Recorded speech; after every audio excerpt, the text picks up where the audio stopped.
নিজেদের স্বার্থে রাজনীতিতে ফ্যাসিস্টদের জায়গা দেওয়ার চেষ্টা মানবে না বিএনপি। সরকারি সুবিধায় দল গোছানোর অভিযোগ মির্জা ফখরুলের। নিরপেক্ষ না হলে লাগবে নতুন সরকার। তারা এখন তাদের নিজেদের স্বার্থে ওই ফ্যাসিস্টদেরকে তারা জায়গা দিতে চায়। সরকারের সমস্ত সুযোগ সুবিধা নিয়ে আপনারা আপনাদের দল গঠন করবেন, সেটা কখনোই মেনে নেওয়া হবে না। সরকারের নিরপেক্ষতা হারায়, তাহলে আরেকটি নিরপেক্ষ সরকারের প্রয়োজন হবে। ফ্যাসিবাদীদের নির্বাচনের সুযোগ নেই। গণহত্যার দায়ে আওয়ামী লীগকে বিচারিক প্রক্রিয়ায় নিষিদ্ধ ও রাজনৈতিকভাবে নির্মূল করার হুঁশিয়ারি উপদেষ্টা আসিফের। ফ্যাসিবাদীদের কিংবা আওয়ামী লীগের বাংলাদেশে নির্বাচন করার প্রশ্নটাই এখন অবান্তর। যারা নাজিদের মতো গণহত্যা চালিয়েছে তাদের বাংলাদেশ থেকে নির্মূল করা উচিত, বিচারিক প্রক্রিয়ায় আওয়ামী লীগকে নিষিদ্ধ করা উচিত। দেখছিলেন প্রধান শিরোনাম। রাত 11টার সময়ের সঙ্গে আছি আমি সাইফুল রুদ্র। এবার অন্যান্য শীর্ষ সংবাদ। কুয়েটে 28 ফেব্রুয়ারি পর্যন্ত ক্লাস পরীক্ষা স্থগিত। হামলার ঘটনায় মামলা ও জড়িতদের বহিষ্কারের সিদ্ধান্ত। তদন্তে মূল ঘটনার সামনে আনার আহ্বান মির্জা ফখরুলের। কোন দলের লেজুর বৃত্তি করবে না নতুন ছাত্র সংগঠন, জানালেন বৈষম্য বিরোধী আন্দোলনের সমন্বয়করা। ছাত্র সংসদ নির্বাচন সহ রাজনীতি নিয়ে বিরূপ ধারণা পরিবর্তনের লক্ষ্য। নাইকো মামলায় খালাস বেগম জিয়া। হয়রানি ও সম্মানহানির জন্যই নিজের নাম প্রত্যাহার করে মামলা চালিয়ে গেছেন শেখ হাসিনা। মন্তব্য আইনজীবীর। প্রতীকী ক্ষতিপূরণ দাবি। আত্মীয়ের বাসায় সাবেক আইজিপি শহীদুলের হাজার কোটি টাকার সম্পদের নথি। অভিযান চালিয়ে উদ্ধার করল দুদক। সাবেক মন্ত্রী সম রেজাউলের বিরুদ্ধে মামলা। এবং একাদশ নির্বাচনে বিতর্কিত ভূমিকা। নতুন করে ওএসডি হলেন রিটার্নিং কর্মকর্তার দায়িত্ব পালনকারী 33 জেলা প্রশাসক। জনপ্রশাসন মন্ত্রণালয়ের প্রজ্ঞাপন জারি।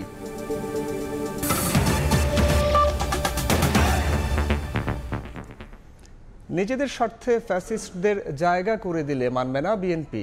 সরকারের থেকে সব সুযোগ সুবিধা নিয়ে রাজনৈতিক দল গোছানো মানবে না জনগণ। রাজধানীতে ছাত্রদলের নতুন সদস্য সংগ্রহ কর্মসূচিতে একথা বলেছেন বিএনপি মহাসচিব মির্জা ফখরুল ইসলাম আলমগীর। নির্বাচন আয়োজনে আন্তরিক কিনা প্রশ্ন তুলে তিনি বলেছেন, অন্তর্বর্তী সরকার নিরপেক্ষ থাকতে না পারলে নতুন সরকারের প্রয়োজন পড়বে। দেশ জুড়ে চলছে বিএনপির সদস্য ফরম নবায়ন ও সংগ্রহ কার্যক্রম। এর ধারাবাহিকতায় বুধবার সকালে ঢাকা মহানগর ছাত্রদল শুরু করল সদস্য ফরম নবায়ন এবং নতুন সদস্য সংগ্রহ কার্যক্রম। রাজধানীর ফার্মগেটে কৃষিবিদ ইনস্টিটিউশন মিলনায়তনে এ কর্মসূচিতে প্রধান অতিথি হিসেবে যোগ দেন বিএনপি মহাসচিব মির্জা ফখরুল ইসলাম আলমগীর। গণ অভ্যুত্থান পরবর্তী নতুন ধারার ছাত্র রাজনীতি শীর্ষক আলোচনা সভায় ছাত্রদল নেতারা বলেন, ফ্যাসিবাদের একটি অংশ বিএনপিতে অনুপ্রবেশের চেষ্টা করছে। ঐক্যকে বিনষ্ট করার জন্য ষড়যন্ত্রে লিপ্ত হন, তাহলে আমরা ধরে নেব আপনারা সত্যিকার অর্থে এই ফ্যাসিস্ট আওয়ামী লীগের পুনর্বাসনের প্রক্রিয়া আপনারা শুরু করছেন। স্থানীয় সরকার উপদেষ্টার মন্তব্য তুলে ধরে বিএনপি মহাসচিব বলেন, তারা নিজেদের স্বার্থে ফ্যাসিস্টদেরও জায়গা করে দিতে চায়। সরকারের থেকে সব সুবিধা নিয়ে দল গোছালে মেনে নেবে না বিএনপি। তারা এখন তাদের নিজেদের স্বার্থে ওই ফ্যাসিস্টদেরকে তারা জায়গা দিতে চায়। সরকারে বসে সরকারের সমস্ত সুযোগ সুবিধা নিয়ে আপনারা আপনাদের দল গঠন করবেন, সেটা কখনোই মেনে নেওয়া হবে না। নির্বাচন আয়োজনে সরকার আন্তরিক কিনা এমন প্রশ্ন তুলে মির্জা ফখরুল বলেন, অন্তর্বর্তী সরকার নিরপেক্ষ না থাকতে পারলে নতুন সরকারের প্রয়োজন পড়বে। সেই সন্দেহটা হচ্ছে যে আদৌ নির্বাচনটা এরা আন্তরিক কিনা।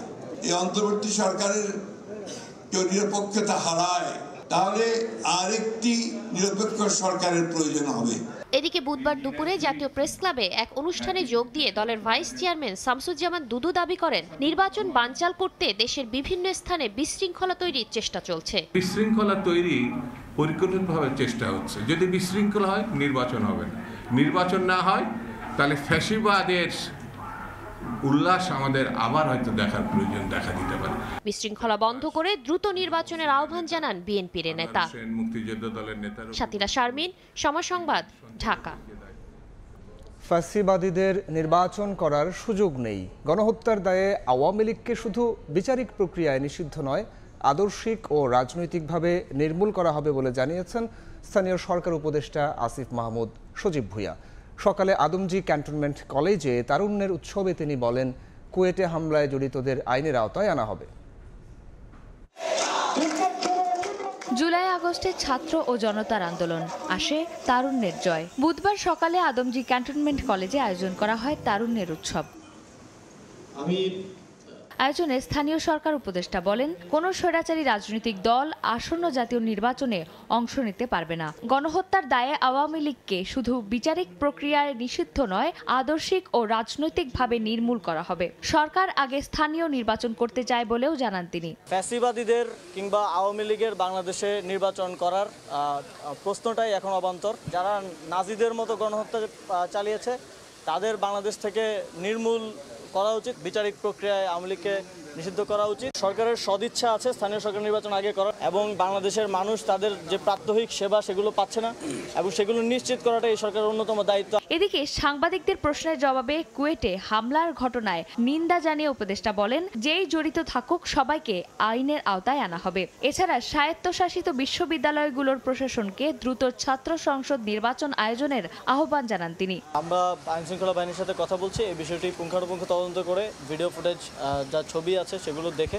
কারা এর সাথে জড়িত, কারা অস্ত্রের মহড়া দিয়েছে, সে যেই হোক, তার পরিচয় যাই হোক, তাকে শাস্তির আওতায় আনার জন্য যথাযথ ব্যবস্থা নেওয়া হবে। দেশকে এগিয়ে নিতে তরুণদের শক্তি অন্তর্বর্তীকালীন সরকার কাজে লাগাতে চায় বলেও জানান আসিফ মাহমুদ। এর আগে শিক্ষার্থীদের হাতে পুরস্কার তুলে দেন যুব ও ক্রীড়া উপদেষ্টা। চন্দ্রিমা চৌধুরী, সময় সংবাদ, ঢাকা। কুয়েট ক্যাম্পাসে নিষিদ্ধই থাকছে রাজনীতি। 28 ফেব্রুয়ারি পর্যন্ত স্থগিত থাকবে সব ধরনের একাডেমিক কার্যক্রম। বিকেলে বিশ্ববিদ্যালয়ের সিন্ডিকেট সভায় এসব সিদ্ধান্ত হয়েছে। এরপর অবরুদ্ধ দশা থেকে মুক্তি পেয়ে বাসায় ফেরেন উপাচার্য। তবে তিনি পদত্যাগ না করা পর্যন্ত কর্মসূচি অব্যাহত রাখার ঘোষণা দিয়েছেন শিক্ষার্থীরা। উপাচার্য শরীফুল আলম জানিয়েছেন, সংঘর্ষের ঘটনা তদন্তে গঠিত কমিটি 3 কার্যদিবসের মধ্যে প্রতিবেদন দেবে। হামলায় জড়িতদের বহিষ্কার ও বহিরাগতদের বিরুদ্ধে হবে মামলা। দাবি সমূহ পূরণ করে আজকে গতকালকের ঘটনায় ব্যর্থতার দায় স্বীকার করে নিঃশর্ত ক্ষমা প্রার্থনার সাথে সাথে ভিসি, প্রভিসি, পরিচালক, ছাত্র কল্যাণকে পদত্যাগ করতে হবে। শিক্ষার্থীদের বিক্ষোভের মধ্যেই বিকেলে সিন্ডিকেট সভায় বসে বিশ্ববিদ্যালয় কর্তৃপক্ষ। শেষ হলে জানানো হয়, ক্যাম্পাসে নিষিদ্ধই থাকছে রাজনীতি। এছাড়া 28 ফেব্রুয়ারি পর্যন্ত স্থগিত থাকবে একাডেমিক কার্যক্রম। সিদ্ধান্ত জানার পর বিকেলে মেডিকেল সেন্টারের সামনে থেকে সরে যান শিক্ষার্থীরা। এতে প্রায় 24 ঘন্টা পর অবরুদ্ধ দশা থেকে মুক্ত হয়ে বাসায় ফেরেন উপাচার্য। আমরা হল ছেড়ে যাচ্ছি না এই শর্তে, কারণ আমরা চাই কালকে এবিসি স্যার নিয়োগ হয়ে যায়, আমরা পরের দিন থেকে ক্লাস করব। ক্যাম্পাসে কোনো ছাত্র রাজনীতি থাকবে না। শিক্ষক, কর্মকর্তা, কর্মচারী কেউই রাজনীতির সাথে জড়িত থাকতে পারবে না। ছাত্র শৃঙ্খলা কমিটি এবং চাকরি বিধি অনুযায়ী যার ক্ষেত্রে যেটা প্রযোজ্য সেই অনুযায়ী শাস্তি নিশ্চিত করা হবে। এদিকে কুয়েটে সংঘর্ষের ঘটনায় দৌলতপুর থানা যুবদলের সহ সভাপতি মাহবুবুর রহমানকে বহিষ্কার করেছে যুবদলের কেন্দ্রীয় কমিটি। হামলার ঘটনায় নিন্দা জানিয়ে জড়িতদের দৃষ্টান্তমূলক শাস্তির দাবি জানিয়েছে ছাত্রদল। অনাকাঙ্ক্ষিত ঘটনার সূত্রপাত হয় বৈষম্য বিরোধী ছাত্র আন্দোলনের ব্যানারে একটি মিছিল থেকে কতিপয় ছাত্রদল সমর্থকের উপর অতর্কিত হামলার মাধ্যমে। নিষিদ্ধ ঘোষিত ফ্যাসিবাদী সংগঠন ছাত্রলীগ যেমন অতীতে সাধারণ শিক্ষার্থীদের নাম ভাঙিয়ে নিজেদের অপকর্মের সাফাই দিত, ঠিক সেভাবেই 5 আগস্ট পরবর্তী সময়ে গুপ্ত সংগঠন শিবির সাধারণ শিক্ষার্থীদের নামকে কলুষিত করছে এবং এই নাম ব্যবহারের মাধ্যমে ক্যাম্পাস সমূহে ভিন্ন রূপে অগণতান্ত্রিক ফ্যাসিবাদী কর্তৃত্ববাদ পুনঃপ্রতিষ্ঠা করার অপচেষ্টা লিপ্ত রয়েছে। প্রথমে ছাত্রদল নেতাদের উপর হামলা করে তাদের উপরই দায় চাপিয়ে ছাত্র শিবির ফায়দা লোটার চেষ্টা করছে বলেও অভিযোগ কেন্দ্রীয় এই নেতা। চন্দ্র বিশ্বাস, ববি, সময় সংবাদ।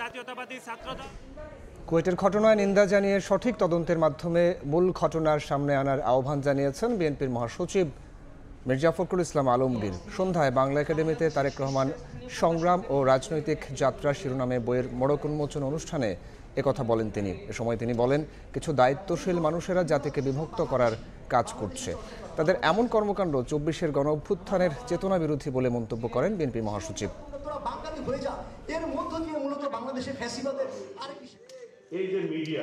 কেউ কেউ চেষ্টা করছেন দেশে অস্থিরতা এবং একটা, আমি সোজা কথা বলি, এনার্জি তৈরি করার, একটা নৈরাজ্য সৃষ্টি করবার। খুলনায় যে ঘটনা ঘটেছে, আমি অত্যন্ত দুঃখজনক ঘটনা, আমি এটা নিন্দা জানাই এবং সেই সঙ্গে এটাও আমি প্রত্যাশা করি যে সুষ্ঠু তদন্ত করে দেখা দরকার যে কারা এগুলো ঘটিয়েছে। গণতন্ত্রের কথা বলবেন অথচ আমার মত প্রচার করতে গেলে আপনি সেখানে আটকাবেন। আর তারা তাদের মতামতকে তখন তারা শক্তি প্রয়োগ করবে এবং একটা শিশুকে পর্যন্ত তারা বেদম প্রয়োগ করতে এতটুকু দ্বিধাবোধ করবে না। এই ধরনের মানসিকতা নিয়ে কিন্তু কখনোই বড় কিছু মহৎ কিছু করা যাবে না। নতুন রাজনৈতিক দলের আগেই আসতে যাচ্ছে ছাত্র সংগঠন। আগামী সপ্তাহে ঢাকা বিশ্ববিদ্যালয়ের মধুর ক্যান্টিন থেকে আত্মপ্রকাশ করতে পারে ছাত্র সংগঠনটি, যার নেতৃত্বে থাকছে বৈষম্য বিরোধী ছাত্র আন্দোলনের পরিচিত সমন্বয়করা। শিক্ষার্থীরা বলছেন, লেজুর ভিত্তিক সংগঠনের দায় এড়াতে মূল দলের আগেই আসছে ছাত্র সংগঠন। মধ্যপন্থী ও অন্তর্ভুক্তিমূলক রাজনীতি প্রতিষ্ঠার লক্ষ্যের কথা বলছেন ছাত্র সংগঠনের উদ্যোক্তা আব্দুল কাদের। বিস্তারিত হাসান ওয়ালের রিপোর্টে। বেশ কিছুদিন যাবতীয় আলোচনার কেন্দ্রে গণ অভ্যুত্থানের নেতৃত্ব দেওয়া শিক্ষার্থীদের নতুন রাজনৈতিক দল চলতি মাসে যার ঘোষণা আসবে বলে নিশ্চিত করেছে বৈষম্য বিরোধী ছাত্র আন্দোলন এবং নতুন রাজনৈতিক বন্দোবস্তে গঠিত নাগরিক কমিটি। কিন্তু এর আগেই আত্মপ্রকাশ ঘটছে ছাত্র সংগঠনের। প্রাথমিকভাবে বৃহস্পতিবার আত্মপ্রকাশের দিনক্ষণ ঠিক থাকলেও কিছুটা পিছিয়ে আগামী সপ্তাহের শুরুতে আসতে পারে ঘোষণা। ঢাকা বিশ্ববিদ্যালয়ের মধুর ক্যান্টিন থেকে শুরু হতে পারে পথ চলা।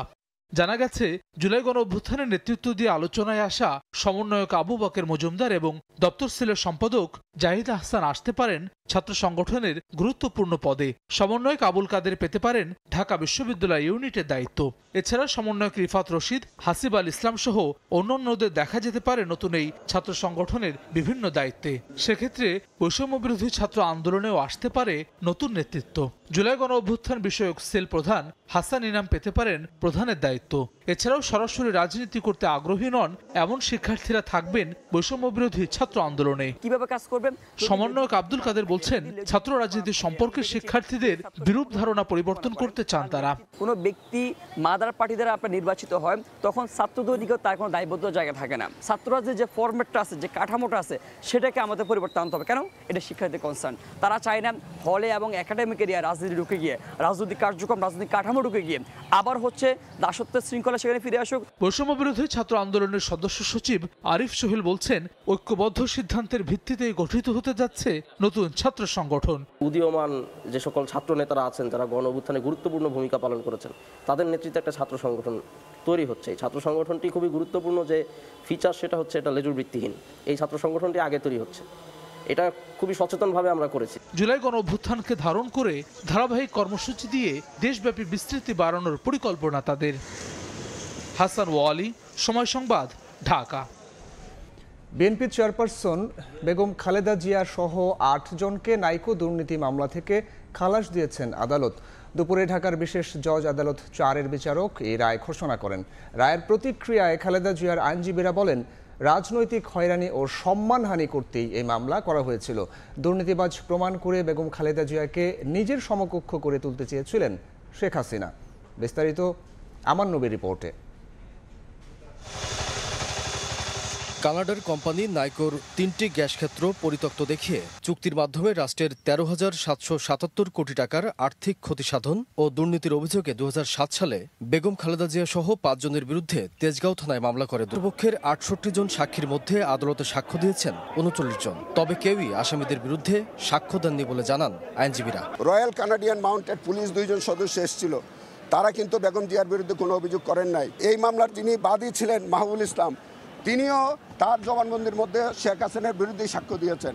সর্বশেষ এই মামলার যিনি তদন্তকারী কর্মকর্তা সাইদুর রহমান, তিনিও যে সাক্ষ্য দিয়েছেন সেই সাক্ষীর মধ্যে পরিষ্কার করে বলছে যে বেগম খালেদা জিয়া কোনো সারসংক্ষেপ অনুমোদন দেন নাই। নাইকো চুক্তিটা করেছে শেখ হাসিনা, অপরাধ তার উপরে। আর ম্যাডাম খালেদা সাকসেসিভ গভর্নমেন্টের প্রাইম মিনিস্টার, তার কোনো অপরাধী এখানে ছিল না। একটা মিথ্যা মামলা, একটা স্বৈরাচার সরকার জন্ম দিয়েছিল। আজকে আদালতের রায়ের মধ্যে সেই মামলা মিথ্যা হিসেবে তার জবনিকাপাত হলো। রায়ের পর বেগম জিয়ার আইনজীবীরা বলেন, রাজনৈতিক হয়রানি এবং সম্মানহানি করতেই এ মামলা দায়ের করা হয়েছিল। দুর্নীতিবাজ প্রমাণ করে বেগম খালেদা জিয়াকে নিজের সমকক্ষ করে তুলতে চেয়েছিলেন শেখ হাসিনা। এই মামলাটি শুধুমাত্র শেখ হাসিনার দুর্নীতিকে ব্যালেন্স করার জন্য, তার সমকক্ষ করার জন্য আমাদের দেশনেত্রী বেগম খালেদা জিয়া অত্যন্ত জনপ্রিয় নেত্রী, তাকে মেলাইন করার জন্য রাজনৈতিকভাবে, সামাজিকভাবে রাষ্ট্রীয়ভাবে তাকে মেলাইন করার জন্য তাকে মিথ্যা মামলা দিয়েছে। শেখ হাসিনা সহ দুদকের তৎকালীন কর্মকর্তাদের বিচারের আওতায় আনা সহ বেগম খালেদা জিয়ার সম্মানহানির জন্য ক্ষতিপূরণের দাবি জানান আইনজীবীরা। উপযুক্ত ক্ষতিপূরণ দিয়ে তাকে সম্মানিত করবার জন্য। আমান নবী, সময় সংবাদ, ঢাকা। আত্মীয়ের বাসা থেকে সাবেক আইজিপি শহীদুল হকের 1000 কোটি টাকার সম্পদের নথি উদ্ধার করেছে দুদক। অভিযানে 12 কোটি টাকার এফডিআর, জমির দলিল, গোপন চুক্তি সহ 48টি আলামত পেয়েছে সংস্থাটি। এদিকে ক্ষমতায় থাকাকালে 11 কোটি টাকার অবৈধ সম্পদ অর্জন ও 6 কোটি টাকার সন্দেহজনক লেনদেনের অভিযোগে সাবেক গৃহায়ন ও গণপূর্ত মন্ত্রী সম রেজাউল করিমের বিরুদ্ধে 2টি মামলা করেছে দুদক। জুলাই আগস্ট হত্যাকাণ্ডের মামলায় গ্রেফতার হওয়া সাবেক আইজিপি শহীদুল হকের অবৈধ সম্পদের অনুসন্ধান করছে দুদক। অবৈধ সম্পদ অর্জনের নথিপত্র নিকটাত্মীয়র বাসায় রাখার গোয়েন্দা তথ্যে মঙ্গলবার রাতভর অভিযান চালায় সংস্থাটি। বুধবার সংবাদ সম্মেলনে দুদক জানায়, ধানমন্ডিতে শহীদুল হকের বাসায় কিছু না পেলেও মিরপুরে তার আত্মীয়র বাসা থেকে 12 কোটি টাকার এফডিআর সহ 1000 কোটি টাকার স্থাবর অস্থাবর সম্পদের 2 বস্তা নথিপত্র উদ্ধার করা হয়। বস্তায় যে তথ্যাদি এবং দলিলাদি পাওয়া গেছে সেগুলি আমাদের অনুসন্ধান কাজে সহায়ক হবে। সেই কারণে এই রেকর্ডপত্রগুলো এবং মূল্যবান দলিলপত্রগুলো জব্দ তালিকার মাধ্যমে এগুলি আমাদের কর্মকর্তারা তাদের হেফাজতে নিয়েছেন। এদিন সাবেক গৃহায়ন ও গণপূর্ত মন্ত্রী সম রেজাউল করিম ও তার স্ত্রীর বিরুদ্ধে 11 কোটি টাকার অবৈধ সম্পদ অর্জন এবং 6 কোটি টাকার সন্দেহজনক লেনদেনের অভিযোগে আলাদা 2টি মামলা করেছে সংস্থাটি। সংসদ সদস্য এবং মন্ত্রী হিসেবে দায়িত্ব পালনকালে জ্ঞাত আয়ের উৎসের সাথে অসঙ্গতিপূর্ণ সন্দেহজনক লেনদেন করার অপরাধ প্রাথমিক অনুসন্ধানকালে প্রমাণিত হয়েছে। বিগত সরকারের সময় সুবিধাভোগী ব্যবসায়ীদের বিদেশে থাকা অবৈধ সম্পদ জব্দের পাশাপাশি দেশে থাকা সম্পদ জব্দের উদ্যোগ নেওয়া হবে বলেও জানান দুদক মহাপরিচালক। লিগ্যাল অ্যাসিস্ট্যান্ট রিকোয়েস্ট তৈরি করবেন। তাসলিম তৌহিদ, সময় সংবাদ, ঢাকা। 18 সালের জাতীয় সংসদ নির্বাচনে রিটার্নিং কর্মকর্তার দায়িত্বে থাকা 33 জন সাবেক জেলা প্রশাসককে বিশেষ ভারপ্রাপ্ত কর্মকর্তা ওএসডি করা হয়েছে। বুধবার এ সংক্রান্ত পৃথক প্রজ্ঞাপন জারি করেছে জনপ্রশাসন মন্ত্রণালয়। এসব কর্মকর্তাদের জনপ্রশাসন মন্ত্রণালয়ের বিশেষ ভারপ্রাপ্ত কর্মকর্তা হিসেবে ন্যস্ত করা হয়েছে। এই কর্মকর্তারা যুগ্ম সচিব পদে বিভিন্ন মন্ত্রণালয় ও বিভাগে কর্মরত ছিলেন। এর আগে একই কারণে 12 জন কর্মকর্তাকে ওএসডি করা হয়েছিল। সংবাদ।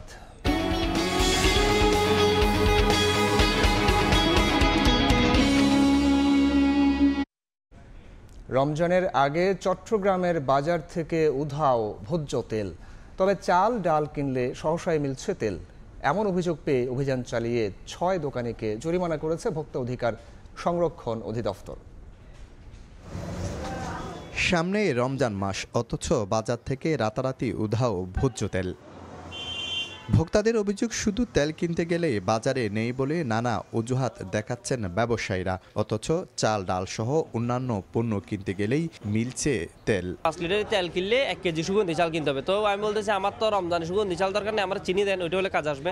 তুমি বলতেছে ভাই কোম্পানি এটা করে রাখছে, এখন আমাদের কিছু করার নাই। তবে তেলের এই কারসাজির পেছনে ডিলারদের উপর দোষ চাপালেন দোকানিরা। 20 কার্টন দরকার হয়, ও 1 কার্টন 2 কার্টন দিয়ে দেয় এরকম। তারপরে গেটিস নিতে হয়, চালের গুঁড়ি নিতে হবে, এই নিতে হবে, সেই নিতে হবে। 1 বস্তা নিতে এত বড় মুড়ির ড্রাম একটা নিতে হবে, সোলের বস্তা একটা নিতে হবে। এদিকে তেলের কৃত্রিম সংকট রোধে বুধবার সকালে নগরীর কাজীর দেউরি বাজারে অভিযান চালায় জাতীয় ভোক্তা অধিকার সংরক্ষণ অধিদপ্তর। এ সময় বোতলে লেখা মূল্য মুছে দেয়া ও তেল গুদামে মজুত রাখা সহ নানা অভিযোগে 2 দোকানিকে 14,000 টাকা জরিমানা করা হয়। একটা খুচরা দোকানে 650 লিটার তেল আছে। সরবরাহ যেহেতু স্বাভাবিক আছে, এখন কোনো খুচরা বিক্রেতা বা কোনো পাইকারি বিক্রেতা যেন মূল্যের উপরে বা অন্য কোনোভাবে কৃত্রিম সংকট সৃষ্টি করে কোনো কারচুপির চেষ্টা না করে। এদিকে মূল্য তালিকা না থাকায় 4 মাংসের দোকানিকে 20,000 টাকা জরিমানা করা হয়। শফিকুল আলম, সময় সংবাদ, চট্টগ্রাম।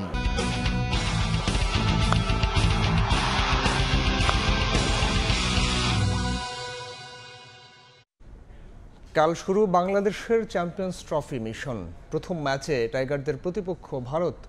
প্রতিপক্ষ নিয়ে বাড়তি চিন্তা না করে নিজেদের পরিকল্পনা বাস্তবায়নে নজর বাংলাদেশের। নাহিদ রানার মতো বোলার দলকে বাড়তি আত্মবিশ্বাস দিলেও অন্য বোলারদের উপর পূর্ণ আস্থা রাখছেন বাংলাদেশ অধিনায়ক। কোনো একক ক্রিকেটার নয়, বরং ভারতের পুরো দল নিয়ে পরিকল্পনা সাজাচ্ছে টাইগাররা। দুবাই আন্তর্জাতিক ক্রিকেট স্টেডিয়ামে ম্যাচ শুরু হবে কাল বাংলাদেশ সময় বিকেল 3টায়। চ্যাম্পিয়ন্স ট্রফির শুরুতেই বিতর্ক। ম্যাচের আগের দিন বাংলাদেশ অনুশীলন করেছে স্টেডিয়ামের পাশে আইসিসির একাডেমি মাঠে, আর ভারত পেল ম্যাচ ভেন্যুতে প্র্যাকটিসের সুবিধা। বাংলাদেশ উইকেট দেখারও সুযোগ পায়নি, সেখানে ভারতের জন্য মূল মাঠের 3টি উইকেট উন্মুক্ত করে দেয়া হয়। অবশ্য এই রীতি নতুন নয়, আইসিসি ইভেন্টে বরাবরই সুবিধা পেয়ে আসছে টিম ইন্ডিয়া।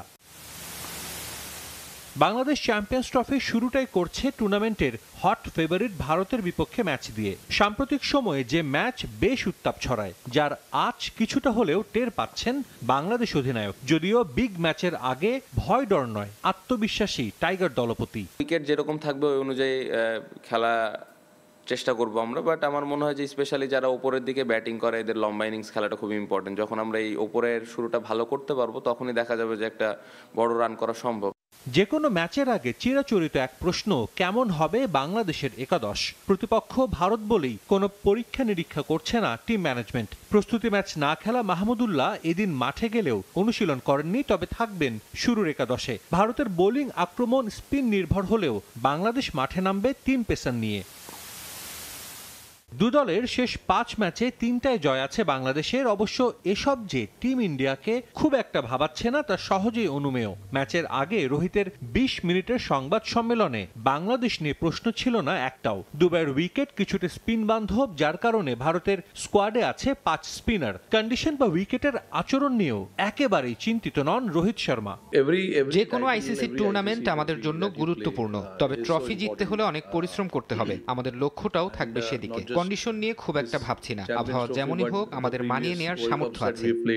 ভারত চ্যাম্পিয়ন্স ট্রফির সবগুলো ম্যাচই খেলবে দুবাইয়ে, যে ভেন্যুতে কখনোই কোনো ওয়ানডে হারেনি রোহিত কোহলিরা। সাজিদ মুস্তাহিদ, সময় সংবাদ। দেখছেন রাত 11টার সময়। দেশের বাইরের খবর। ইউক্রেন যুদ্ধের দায়ভার জেলেনস্কির ঘাড়ে চাপালেন ডোনাল্ড ট্রাম্প। বলেছেন জেলেনস্কি চাইলে আরও আগে এই যুদ্ধ বন্ধ করতে পারতেন। আর এর প্রতিক্রিয়ায় ইউক্রেনের প্রেসিডেন্ট ভ্লাদিমির জেলেনস্কি বলেছেন ট্রাম্প রাশিয়ার ছড়ানো ভুল তথ্যের জগতে বসবাস করছেন।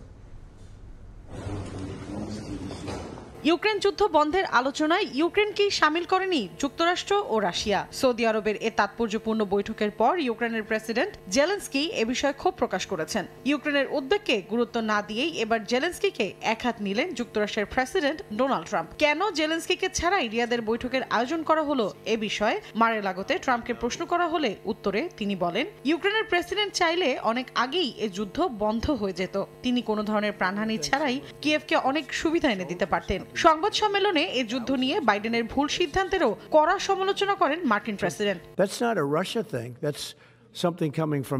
সংবাদ সম্মেলনে পুতিনের সঙ্গে সাক্ষাৎকারের বিষয়ে প্রশ্ন করা হলে ট্রাম্প জানান, চলতি মাসেই এ বৈঠক অনুষ্ঠিত হতে পারে। ইউক্রেনে নতুন করে নির্বাচন আয়োজনের আহ্বান জানিয়ে ট্রাম্প বলেন, জেলেনস্কি তার শাসনামলে ইউক্রেনকে একটি ধ্বংসস্তূপে পরিণত করেছে। এখানেই শেষ নয়। ইউক্রেনের দুর্লভ খনিজ সম্পদ ট্রাম্পকে দিতে অস্বীকৃতি জানানোয় ভলোদিমির জেলেনস্কির দূরদর্শিতার অভাব রয়েছে বলেও সমালোচনা করেছে হোয়াইট হাউস।